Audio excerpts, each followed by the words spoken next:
A poor student married a 71-year-old wealthy woman. 7 days later, he was shocked to realize that. A gray sky loomed over the small college town in Texas, its streets slick with rain. Mark Davis trudged along the sidewalk, his backpack slung over one shoulder, his face etched with worry. At 23, he was juggling his final year of law school, a part-time job, and an avalanche of debts left by his late father. The world seemed to close in tighter every day. His phone buzzed in his pocket, snapping him out of his thoughts. "Mark Davis speaking," he answered. A composed, authoritative voice responded. "Mr. Davis, this is Eleanor Brooks. I'd like to meet with you. It's regarding your financial situation." Mark frowned. "I'm sorry, who are you? How do you know about?" "I know enough," she interrupted smoothly. "Let's meet at Brooks Bistro, 7 p.m. It's important." The call ended before Mark could protest. Confused but intrigued, he made his way to the upscale cafe. The rain fell harder as he arrived, his jacket doing little to keep him dry. Stepping inside, he was greeted by warm lighting and the aroma of fresh coffee. At a corner table sat Eleanor Brooks, a striking woman with silver hair styled impeccably, dressed in a tailored suit that radiated wealth. "Mark," she greeted, gesturing for him to sit. Her tone was calm yet commanding. Mark hesitated before taking the seat opposite her. "Mrs. Brooks, what's this about?" "Straight to the point." "Good," she said, sipping her tea. "Mark, I know about your debts. The ones your father left behind. I know you're barely scraping by. I'm here to offer a solution." Mark's brows furrowed. "And what would that be?" She set down her cup, her piercing blue eyes meeting his. "Marry me." The words hung in the air, heavy and surreal. Mark blinked, sure he'd misheard. "Excuse me." "You heard me," she said, her voice steady. "This isn't about romance. It's a business arrangement. I'll pay off all your debts, ensure your financial security, and in return, you'll be my husband." Mark let out a disbelieving laugh. "You're serious? Why me? You don't even know me." Eleanor leaned forward slightly. "Exactly. You're young, unattached, and desperate enough to consider this. I don't need love, Mark. I need a companion. Someone to share my name, my estate, and nothing more. Think of it as a contract." Mark shook his head, his mind racing. "This is insane. What's in it for you?" Her expression softened for the first time. "I've spent my life alone, Mark. I have no children, no family left. I want companionship, even if it's just for appearances. And I want control of my legacy. A husband will help solidify that." He stood abruptly, the chair scraping the floor. "I can't, I need time to think." "Of course," she replied coolly. "But don't take too long. The offer doesn't stand forever." Mark walked home in a daze, the rain soaking through his clothes. That night he sat at the kitchen table with his mother, her pale face etched with worry. The cost of her treatments had drained them both, and his younger sister's tuition loomed like a dark cloud. "Mark," his mother said softly, after he explained Eleanor's proposition, "I know it sounds unthinkable, but if she's willing to help, maybe it's worth considering." Mark stared at his hands, torn between his pride and his desperation. "You're asking me to marry a woman I don't love, just to solve our problems?" "I'm asking you to save yourself," she said, her voice trembling. "To save us." The following morning, Mark returned to the bistro. Eleanor was already there, her demeanor as calm and composed as before. "You've decided?" she asked, not looking up from her tablet. Mark took a deep breath. "I'll do it." She smiled faintly, setting down her tablet. "Good. The arrangements will be made immediately."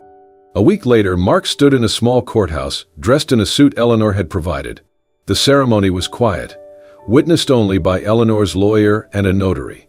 As they exchanged vows, Mark couldn't shake the unease in his chest. When the officiant pronounced them husband and wife, Eleanor turned to him with a smile that didn't quite reach her eyes. "Welcome to your new life, Mr. Davis." As they left the courthouse, rain drizzling once more, Mark looked at his reflection in a puddle and wondered, have I just saved my family or sold my soul? The gates to Eleanor Brooks' estate creaked open as Mark's cab rolled up the long driveway. The house loomed ahead, a sprawling mansion that could easily pass for a museum. Its towering columns and pristine stone facade exuded old money, but its windows seemed dark and lifeless. Mark stepped out, suitcase in hand, feeling like a visitor in someone else's dream, or perhaps nightmare. Eleanor greeted him in the foyer, her demeanor as polished as ever. "Welcome, Mr. Davis," she said, the formal address sending a shiver down Mark's spine. I trust you'll find everything to your satisfaction. Dinner is at 7. He nodded mutely, following a housekeeper who led him to his room. It was opulent, with a king-sized bed, antique furnishings, and floor-to-ceiling windows that overlooked manicured gardens. Despite its luxury, the room felt cold, as if untouched by human warmth. That evening, Mark sat stiffly at the long dining table. Eleanor was at the other end, dressed impeccably in a silk blouse and pearls. The food was extravagant, prepared by a chef he hadn't seen yet, served by staff who moved silently. "I trust you're settling in," Eleanor said, cutting into her filet mignon with surgical precision. "It's different," Mark replied cautiously. "This place is huge. Feels like I'll get lost." Eleanor smirked. "You'll get used to it. Or you won't. Either way, you're here." Mark bristled at her bluntness. "You didn't mention much about your late husband before." Eleanor's knife paused mid-cut. She dabbed her mouth with a napkin before speaking. "He was a businessman, like your father. Their paths crossed once or twice." Her tone darkened. "But as you might imagine, not all encounters end well." Mark's pulse quickened. "What do you mean?" She looked at him, her eyes sharp. "Let's just say, unfinished business has a way of lingering." She picked up her glass of wine. "But that's in the past. You'll soon understand why I chose you." Her cryptic words left Mark uneasy.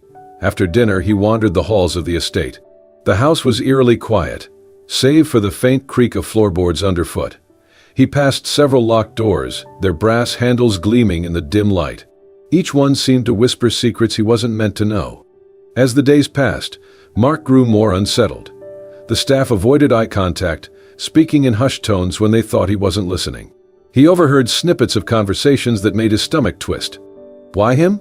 Does he even know? She never does anything without a reason. He'll figure it out eventually. They always do. One evening, while pacing the library, Mark noticed Eleanor's desk. Papers were strewn across its surface, along with a small, ornate key.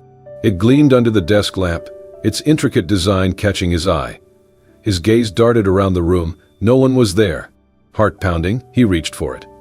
The key was heavier than he expected, cool to the touch. Mark's mind raced. Could this be for one of the locked doors? He glanced toward the hallway, where shadows danced against the walls. His breath quickened as he slipped the key into his pocket. That night, lying in his luxurious but suffocating room, Mark turned the key over in his hands. A million questions swirled in his mind, but one loomed above all. What is Eleanor hiding, and why had she really chosen him? The mansion was shrouded in stillness when Mark crept down the hall. The key felt like a lead weight in his pocket, its cool surface pressing against his thigh. His pulse quickened as he approached the door he had noticed earlier, its ornate handle gleaming faintly in the moonlight streaming through the windows. Glancing over his shoulder, Mark turned the key in the lock. The soft click reverberated in the silence, sending a chill down his spine.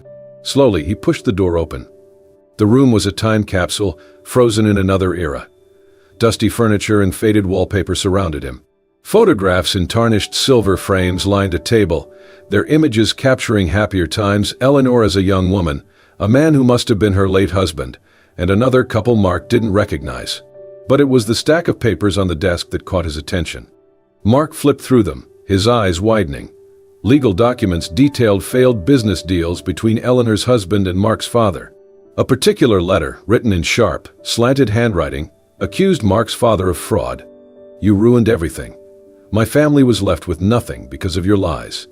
His breath hitched when he noticed the last page, a marriage license.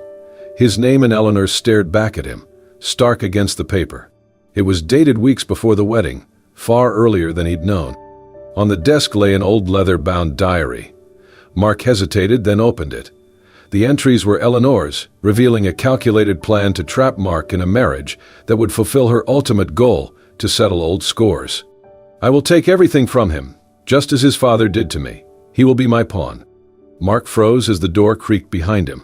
"Enjoying yourself?" Eleanor's voice was icy, cutting through the shadows like a blade. He spun around, guilt and fear writ large on his face. "Eleanor, You thought you'd find answers here?" She stepped into the room, her silhouette sharp against the dim light from the hall. Curiosity killed the cat, Mark. "What do you think you're doing?" His voice was low but firm. "Why did you really marry me? Is this about my father? Is this some kind of revenge?" Eleanor's eyes hardened, her usual composed facade cracking. It's not your place to ask questions, Mark. Just do what you're told, and you'll leave this marriage better off than you started. Isn't that enough for you? Mark's fists clenched. Enough.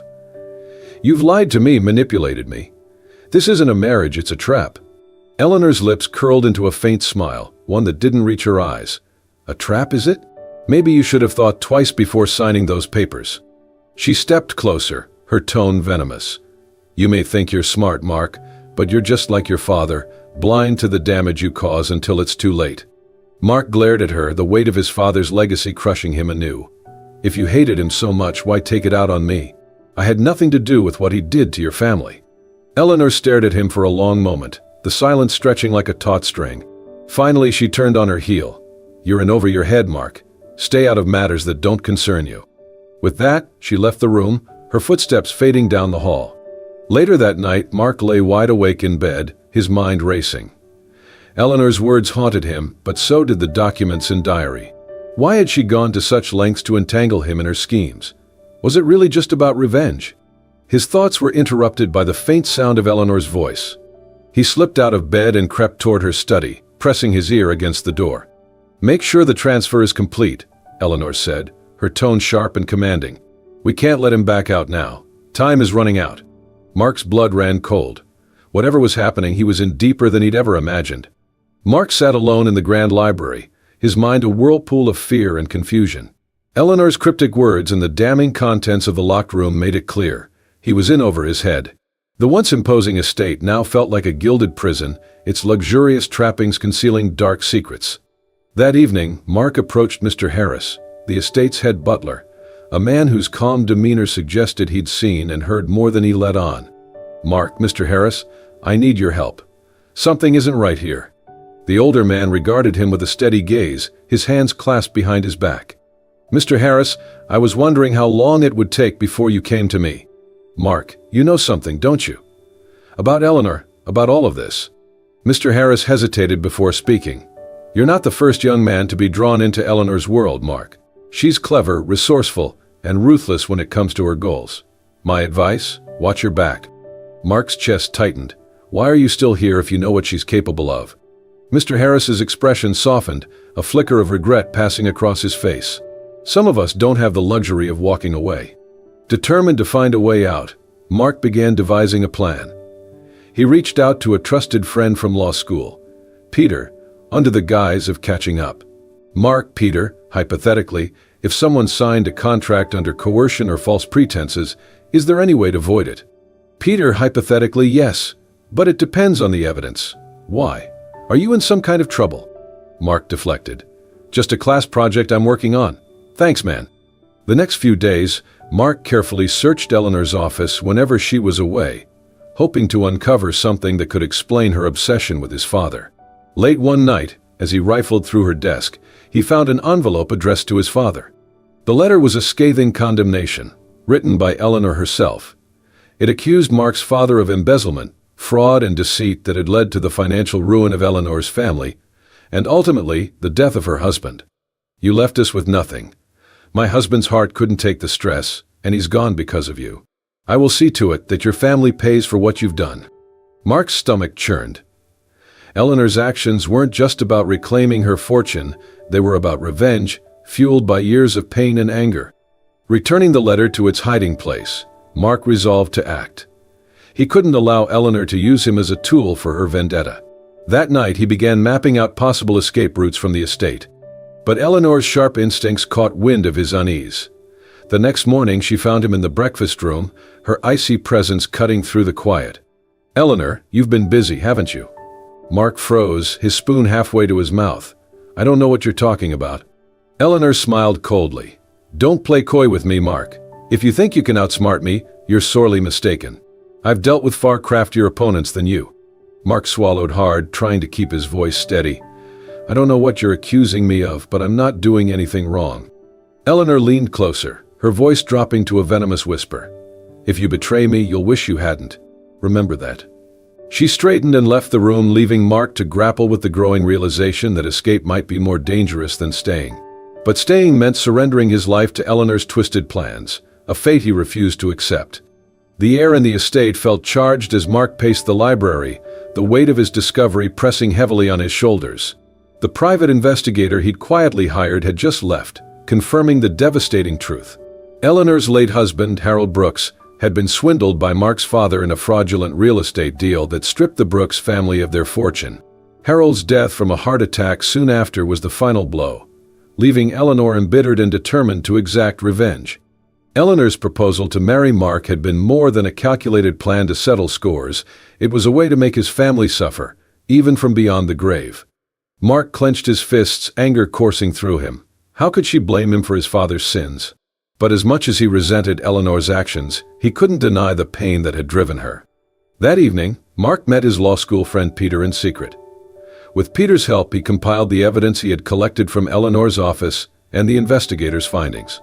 Among the documents, they discovered Eleanor's involvement in current business dealings that bordered on illegal, shady partnerships and falsified reports designed to rebuild her empire at any cost. Peter, Mark, this is enough to take her down, but you need to be careful. If she realizes you're onto her, there's no telling what she might do. Mark nodded grimly. She's already done enough damage. It's time to end this. The next morning, Mark waited in the grand sitting room, the evidence tucked securely in his bag. When Eleanor finally entered, her icy composure intact, he stood to face her. "Mark, we need to talk." Eleanor raised an eyebrow, her tone clipped. "Is that so? What could possibly be so urgent?" Mark's voice was firm as he pulled out the documents. "I know everything. About my father, about Harold, about what you've been doing to rebuild your fortune." For the first time, Eleanor's calm exterior faltered. Her eyes flicked to the papers in Mark's hand. "Eleanor, you've been snooping again, haven't you? Do you even understand what your father did to my family?" Mark stepped closer, his voice rising. "I understand that he wronged you, but what about the people you've hurt along the way? What about me? I didn't do anything to deserve this." Eleanor's jaw tightened. "And my family deserved to lose everything. My husband deserved to die of stress and heartbreak, while your father lived comfortably. Don't talk to me about fairness, Mark." Mark's hands shook as he held up the evidence. "Revenge won't bring him back, Eleanor. And it won't undo what happened. You've spent your life consumed by this, hurting innocent people, ruining lives. When does it end?" Eleanor's shoulders sagged slightly, and for a fleeting moment, Mark thought he saw something close to regret in her eyes. "Eleanor, softly, you remind me of him, you know? Harold. That same fire, that same stubbornness. I didn't expect to feel anything for you, Mark. But here we are." Mark hesitated, caught off guard by her admission. "If you really feel that way, then stop this. Let it go before it's too late." But before Eleanor could respond, the sound of car tires crunching on gravel echoed through the estate. Moments later, uniformed police officers entered the room, followed by Peter.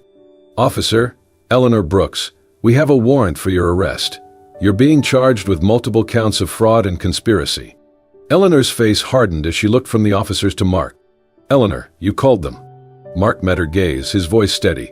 "You left me no choice." As the officers led Eleanor away, she turned back to Mark one last time. "Eleanor, you may think you've won, Mark, but revenge isn't so easily undone. Be careful it doesn't consume you too." Mark watched her go, a mixture of relief and sadness washing over him. He had exposed the truth and protected himself, but the weight of Eleanor's parting words lingered. Was she right? Would the shadow of their shared past ever truly fade? The gavel's sharp bang echoed through the courtroom, signaling the end of Eleanor Brooks's trial. Mark sat silently in the back row, watching as the once commanding woman he had married faced the consequences of her actions. Despite everything, his testimony had helped reduce her sentence. He hadn't done it out of sympathy but out of a deep understanding of the complexities of their shared story. Eleanor turned briefly in her seat, her gaze meeting Mark's. For the first time, there was no trace of the cold calculation that had defined her before. Instead, she offered a faint, almost apologetic nod. Days later, Mark was summoned to the estate one final time. The grand house, once intimidating and isolating, now felt empty. Eleanor had arranged for him to receive the property's deed. The estate lawyer handed Mark a letter in Eleanor's elegant handwriting. "It was never about the money, Mark. It was about closure. Harold deserved justice, but I lost sight of what truly mattered.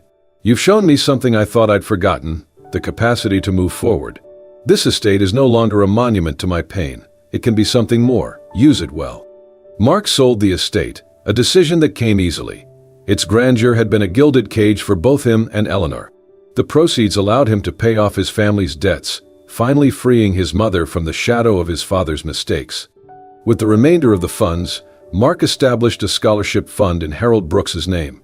It was a way to honor the man who had unknowingly become a casualty in the feud between two families. Mark's return to law school felt like a homecoming. This time, he was more determined than ever to use his education for good. He interned at a legal aid center, helping individuals who, like Eleanor, had been wronged and left without recourse. One crisp autumn afternoon, a letter arrived for Mark. The handwriting was instantly recognizable. He sat on a park bench near campus and unfolded the paper. Eleanor's letter. Mark. I've had much time to reflect.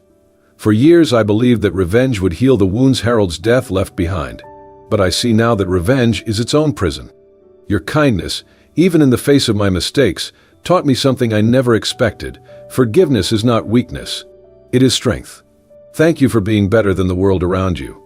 Thank you for showing me that we can break the cycles we inherit. I hope you find the happiness I never could. Eleanor. Mark stared at the letter for a long time, the words sinking in. He folded it carefully and tucked it into his jacket pocket, feeling an odd sense of peace.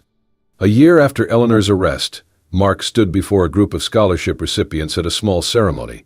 Behind him hung a simple plaque, the Harold Brooks Scholarship Fund, for second chances. Mark spoke with conviction. This fund isn't just about money. It's about creating opportunities for those who might otherwise be forgotten. It's about turning pain into purpose. After the ceremony, he sat alone for a moment, reflecting on the whirlwind of the past year. His path had been irrevocably altered, but for the first time he felt he was walking in the right direction. Mark walks away from the ceremony, a soft smile on his face. He glances up at the clear sky, feeling the weight of the past finally lifting. Eleanor's letter remains in his pocket, a quiet reminder of the lessons they'd both learned about redemption, justice, and the transformative power of forgiveness. Thank you for joining us on this incredible journey of resilience, redemption, and forgiveness. Mark's story reminds us that even in the face of betrayal and hardship, the choices we make can lead us to healing and new beginnings. If this story touched your heart and left you inspired, don't forget to give it a thumbs up and share it with your friends and loved ones. Let's spread the message of hope and second chances far and wide. And if you haven't already, subscribe to Soul Stirring Stories for more heartfelt tales that move your soul and remind us all of the power of compassion, forgiveness, and love. Thank you for watching, and we'll see you next time with another soul-stirring story. Until then, take care and remember to cherish the lessons life brings.